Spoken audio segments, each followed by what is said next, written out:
भारत की मिट्टी की तासीर देखिए, वतन पर कुर्बान होने की यहाँ पर होड़ लगती है। वंदे मातरम, भारत माता की जय होती रहे सदा। हर दिल में शहीदों की यहाँ याद बसती है। हर दिल में शहीदों की यहाँ याद बसती है। इस देश की स्वतंत्रता की लड़ाई का एक लंबा इतिहास रहा है और इस इतिहास को एक पीढ़ी से दूसरी पीढ़ी तक पहुंचाने का हम सबका दायित्व है। मातृवेदी संस्था ग्वालियर द्वारा देश के विभिन्न भागों में इस कार्य को निरंतर करने का प्रयास किया जा रहा है। वीरों वीरांगनाओं के बलिदान की शौर्य गाथाओं को नई पीढ़ी तक पहुंचाने के लिए संस्था के सचिव श्याम सरीन द्वारा अब तक लगभग 278 व्याख्यान दिए जा चुके हैं। वीरों वीरांगनाओं की अमर गाथाएं, इसके अंतर्गत मातृवेदी संस्था के सचिव श्याम सरीन द्वारा प्रस्तुत है वीर शहीद खुदीराम बोस के साहसिक कार्यों पर आधारित वंदे मातरम। मित्रों, 11 अगस्त खुदीराम बोस का बलिदान दिवस है। खुदीराम बोस जो इतनी कम उम्र में देश के लिए शहीद हो गए, सचमुच उस वक्त सारे नौजवानों के प्रेरणा स्रोत बन गए थे। इनकी बात शुरू करते ही लगता है कि इनकी बात सावरकर जी शुरू करें, क्योंकि सावरकर जी के प्रयास से ही हेमचंद्र दास को बम मैनुअल प्राप्त हो सका, जिसकी एक कॉपी, एक प्रतिलिपि लेकर के वो कोलकाता आए और वहां मानिक तल्ला के मुरारी पुकुर में उन्होंने बम बनाने का कार्यक्रम शुरू किया इस बम मैनुअल के मुताबिक। अच्छा, कलकत्ता में उन दिनों जो चीफ प्रेसिडेंसी मैजिस्ट्रेट थे वो थे किंग्सफोर्ड, जो क्रांतिकारियों के प्रति बड़ा सख्त रवैया अपनाते थे, उन्हें बड़ी लंबी लंबी सजाएं देते थे। तो क्रांतिकारियों ने सोचा कि इनको सबक सिखाना जरूरी है। तो खुदीराम बोस, जो बंगाल के इतने प्रसिद्ध क्रांतिकारी दल अनुशीलन समिति से जुड़े और उस वक्त का जो मशहूर अखबार था युगांतर, उसकी प्रतियां जगह जगह जाके वो दे के आते थे, लेकिन उसका एक तरह से अंग्रेजों की दृष्टि में उसका प्रचार प्रसार अपराध था। लेकिन वो ये जोखिम लेकर के भी इतने महत्वपूर्ण देशभक्तिपूर्ण कार्य को करते थे और युगांतर की प्रतियां जन जन तक पहुंचाते थे। एक बार वहां जेल में एक कृषि मेला लगा, उसमें वंदे मातरम के जो पैम्फलेट्स थे वो बांटने का काम जो है अनुशीलन समिति ने खुदीराम बोस को दिया। तो खुदीराम बोस जब वो काम कर रहे थे तो पुलिस की निगाह पड़ी, वो भागे, लेकिन अंततः फिर वो खुद ही थाने में हाजिर हो गए। उन पर मुकदमा चला और उनको उस वर्ष 13 अप्रैल को छोड़ दिया गया। अच्छा, इनकी लगातार जो गतिविधियां थीं वो चलती रही। वहां सत्येंद्र नाथ बोस जो उसमें बड़ी प्रमुख भूमिका में थे और हेमचंद्र दास भी काफी महत्वपूर्ण भूमिका में थे। उनका वरद हस्त खुदीराम बोस के ऊपर था। अब इन्होंने सोचा कि ये एक प्रयास किंग्सफोर्ड को मारने का यहां किया गया, लेकिन वो प्रयास निष्फल हो गया, क्योंकि एक बुक के अंदर उन्होंने बुक की कटिंग करके बम रख के भेजा था और ये व्यवस्था की थी कि अगर किंग्सफोर्ड इस बुक को खोलेंगे तो खोलते इसका विस्फोट हो जाएगा। उन्होंने इस बुक को लेके रख दिया, लंबे अरसे तक रखी रही, फिर उसका बम का मसाला खराब हो गया, तो एक तरह से वो विस्फोट हो नहीं पाया। तो अब 18 अप्रैल को 1908 की खुदीराम बोस को और उसके साथ प्रफुल्ल कुमार चाकी को ये दायित्व सौंपा गया कि वो मुजफ्फरपुर जाएं, क्योंकि मुजफ्फरपुर में अब किंग्सफोर्ड का ट्रांसफर हो गया था। तो वहां वो गए, लेकिन जब जाने लगे तो उन्होंने बिल्कुल नए जूते खरीदे। तो उनके साथियों ने पूछा, भाई कहाँ जा रहे हो? क्या नहीं, मेरी शादी है। तो इस तरह से वो वहां गए और फिर कई दिनों तक उसकी रेकी करते रहे, उसकी दिनचर्या का अध्ययन करते रहे, ये कितने बजे कहाँ आते हैं जाते हैं। और उन्होंने आखिर ये तय किया कि इनका जो घर है उसके पास यूरोपियन एक क्लब है, वहां ये हर रात जाते हैं अपनी बग्घी में बैठ के। तो खुदीराम बोस और इनके साथी प्रफुल्ल कुमार चाकी ने, यहाँ चाकी का मतलब चक्रवर्ती से है, चक्रवर्ती को फिर चाकी शॉर्ट में बोलते हैं। तो इन दोनों साथियों ने यह तय किया कि 1908 की 30 अप्रैल की रात्रि में हम अपने साहसिक कृत्य को करेंगे। तो ये लोग वहां पास में एक धर्मशाला में से निकल के एक बगीचा था, वहां छुप गए। और उस समय ये दोनों रात के उस अंधेरे में इंतजार करने लगे कि जो ही वो क्लब से निकल के घर के निकट पहुंचेंगे तो वहां फिर इनके ऊपर बम फेंकेंगे। तो इन्होंने उस 30 अप्रैल की रात्रि लगभग 8:30 बजे जब उन्होंने देखा कि वो बग्घी आ रही है तो उन्होंने ये खुदीराम बोस ने वो बम उसके ऊपर दे मारा। बम दे मारा तो इतना जबरदस्त विस्फोट हुआ कि पूरे शहर में उसकी आवाज गूंज गई। अब ये दोनों क्रांतिकारी जो अभी जूते वगैरह पहने थे उस समय सब उतार के, मतलब भागते में उसे उतार के और रेल की पटरी के पास दौड़े। दोनों जब दौड़ते चले गए, रात हो गई, पूरी रात हो गई दौड़ते दौड़ते इनको। तो आगे चल के इनकी डायरेक्शन दोनों की चेंज हो गई। खुदीराम बोस तो अगली सुबह होते तक बेनीपुर गांव जा पहुंचे और प्रफुल्ल कुमार चाकी जो है समस्तीपुर जाने वाली गाड़ी की ओर, लाइन की ओर मुड़ गए और तो वो वहां पहुंचे। अब इसके बाद अगली सुबह जब वो बेनी गांव में स्टेशन के सामने कुछ मुरमुरे वगैरह लेके खरीद के खा रहे थे, तो वहां 2-4 पुलिस वाले आपस में बातें कर रहे थे कि देखो कल रात को किंग्स फोर्ट पर किसी ने बम फेंका, लेकिन वो तो मरा ही नहीं। वो एक मिस और मिसेस कैनेडी, वो दोनों मारी गई। तो अब चूंकि रात भर के दौड़े, थके मांदे, पूरे बाल बिखर रहे और एकदम उसके मुंह से निकल गया, अरे तो किंग्सफोर्ड नहीं मरा। ऐसा होने से फिर क्या हुआ कि उन पुलिस वालों को जो इनको संदिग्ध समझ ही रहे थे, उन्होंने इनको दबोच लिया। अगर ये थोड़ा सा भाग पाते तो इनके पास 2-2 रिवॉल्वर थी, काफी गोलियां भी थी, तो ये पुलिस वालों से मुकाबला कर सकते थे, लेकिन नहीं कर पाए। अब उधर उसकी प्रफुल्ल कुमार चाकी की बात करें तो वो वहां गए और समस्तीपुर से फिर आगे मकावा आने के लिए वो वहां से चले। तो लेकिन जब वो ट्रेन में बैठे इंटर क्लास का टिकट लेके, तो एक नंदलाल बोस, एक सब इंस्पेक्टर था, उसकी निगाह गई। उनको ये बालक, ये किशोर संदिग्ध लगा। तब उन्होंने मुजफ्फरपुर फोन करके इस तरह का एक लड़का है वो पूछा, तो उन्होंने कहा कि उसे गिरफ्तार करना है।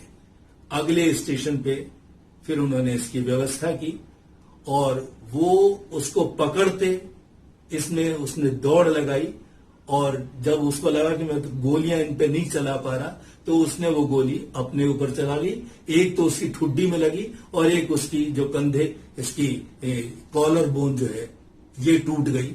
इस तरह इन 2 गोलियों से वहीं का वो मतलब शहादत को प्राप्त हुआ। अब देखिए, इस तरह अगर कोई क्रांतिकारी आत्महत्या करता है तो वो आत्महत्या की श्रेणी में कतई नहीं आता, वो आत्म बलिदान की श्रेणी में आता है। अब उधर जो अच्छा, फिर कुछ दिन बाद क्या हुआ, इस नंदलाल बोस को क्रांतिकारियों ने गोली से उड़ा दिया था और ये सजा उनको दी थी।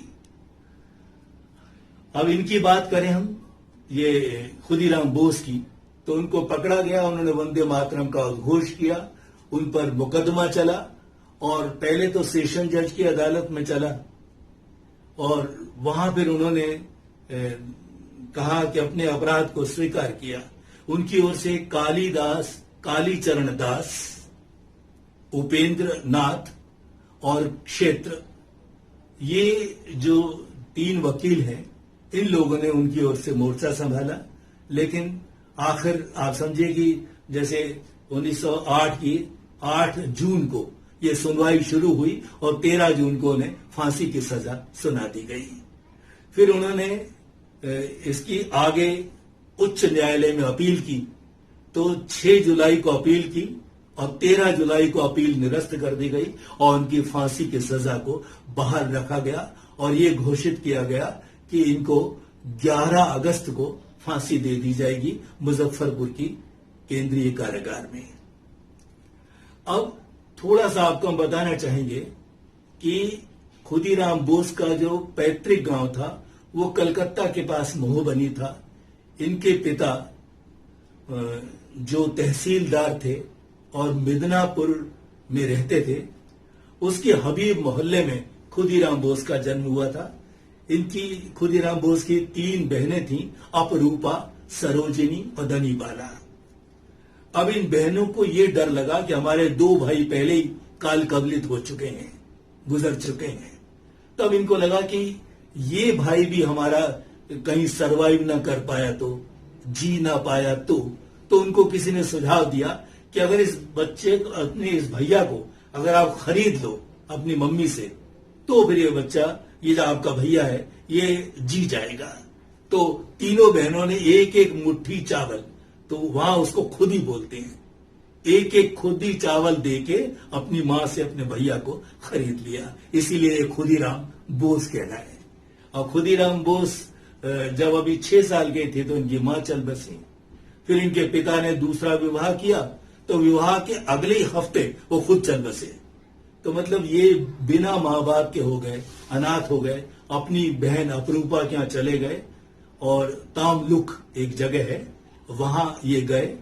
तो वहां के स्कूल में इनकी पढ़ाई लिखाई शुरू हुई और उसके बाद इनके जो बहनोई थे अमृत राय, उनका मिदनापुर में स्थानांतरण हो गया। तो फिर ये वहां आ गए और फिर ये अनुशीलन समिति से जुड़ गए।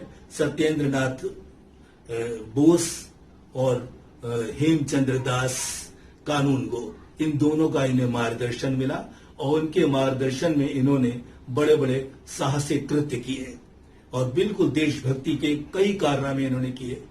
एक बार जैसे आपको बताया कि वो वहां की जो जेल थी उसमें कृषि मेला लगा और वहां ये निश्चय किया गया कि वहां वंदे मातरम शीर्षक के पर्चे बांटने हैं।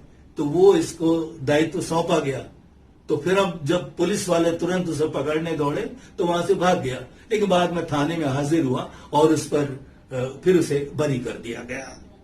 इसी तरह से उनको अलग अलग संगठन के कार्यों से भी भद्रक और कटक भेजा गया। उस समय जो बंगाल का देशभक्तिपूर्ण पेपर था युगांतर, उससे उसका प्रचार प्रसार करना भी एक तरह से अपराध था, लेकिन जोखिम उठा के ये काम भी खुदीराम बोस ने किया। अच्छा, सत्येंद्र नाथ बसु की जब नौकरी छूट गई तो एकदम अनुशीलन समिति के आगे आर्थिक समस्या आ गई।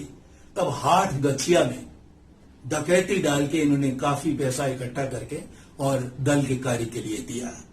अच्छा, अब आज के इस व्याख्यान का हम समापन करें, इससे पहले एक बात आपको जरूर बताना चाहेंगे कि जो जेलर था मुजफ्फरपुर की जेल का, उनको इस किशोर से बड़ी सहानुभूति थी। वो कहने लगे, खुदीराम देखो, कल तो तुम्हें फांसी चढ़ना है, आज 10 अगस्त की रात को मैं ये आपको आम दे रहा हूं, इसे मेरा छोटा सा उपहार समझ के इसे स्वीकार करना। कहने लगे ठीक है दादा। अब वो सुबह उन्होंने देखा कि आम तो वैसे वैसे रखे हैं।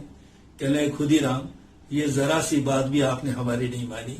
तो वो कहने लगे कि अब आप देखो ना दादा, जिसको सुबह उठ के फांसी चढ़ना हो, भला वो आम खाने का मजा कैसे ले सकता है। तो बाद में सिपाहियों ने आम को उठाया तो सारे पिचक गए, यानी कि उनका रस खुदीराम बोस ने चूस किया था और वो ठाका ला के हंसा। हो मतलब आप सोचिए कि जो थोड़ी देर में फांसी पे चढ़ने वाला है मुजफ्फरपुर में 11 अगस्त के सुबह 6 बजे, तो वो ऐसे हंसी ठट्ठा कर रहा है। तो इससे उनकी बहादुरी का, उनके साहस का पता लगता है। अच्छा, खुदीराम बोस ने कहा भी था और फांसी के तख्ते पर जो कहा था उसको कर दिखाया। हाथ में गीता उन्होंने ली और फिर उन्होंने फांसी के तख्ते पर खड़े होकर बोला, हाँसी हाँसी चोड़बो फांसी, देख बे जगतवासी, एक बार विदाई दे मां, आमी धूरे आसी। तो इस तरह उन्होंने इतनी बहादुरी की बात की।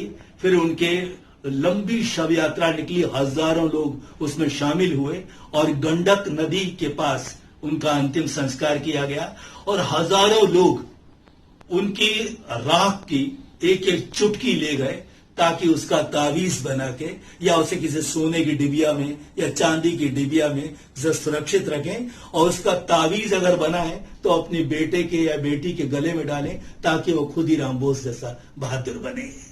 तो और अच्छा, इनकी चर्चा उस समय इतनी ज्यादा रही क्योंकि पहली बार कोई ऐसा युवक था, बल्कि किशोर था, ये तो 19 साल के पूरे भी नहीं हो पाए थे और फांसी पर चढ़े थे, कि जिसने एक राजपत्रित अधिकारी को मारने का प्रयास किया हो और बम का भी इस्तेमाल इस तरह से क्रांतिकारी इतिहास में पहली बार हुआ था। अच्छा, इनके कार्य को न्याय संगत ठहराने के लिए अपने मराठा और केसरी में लोकमान्य तिलक जी ने लिखा, उन पर मुकदमा चला जिसके अंतर्गत उन्होंने बोला था जन्म सिद्ध स्वराज्य मेरा जन्म सिद्ध अधिकार है, और उसके बाद उनको मांडले की जेल में भेज दिया गया था 6 वर्षों के लिए। तो इन्हीं के बलिदान को उन्होंने न्याय संगत, इनके जो बम का एक्शन था उसे न्याय संगत ठहराने के लिए उन्होंने वो लेख लिखे थे और इस तरह की फिर उन्होंने सजा पाई। अच्छा, बंगाल के अंदर काजी नजरुल इस्लाम का वैसा ही नाम है जैसा गुरुदेव रविन्द्रनाथ ठाकुर का है। तो 18 साल बाद उन्होंने भी इन पर अपने भाव व्यक्त किए कि उन्होंने कहा था कि मैं 18 महीने बाद अपनी मौसी के यहां फिर जन्म लूंगा, 18 महीने के बाद अपनी मौसी के यहां फिर जन्म लूंगा।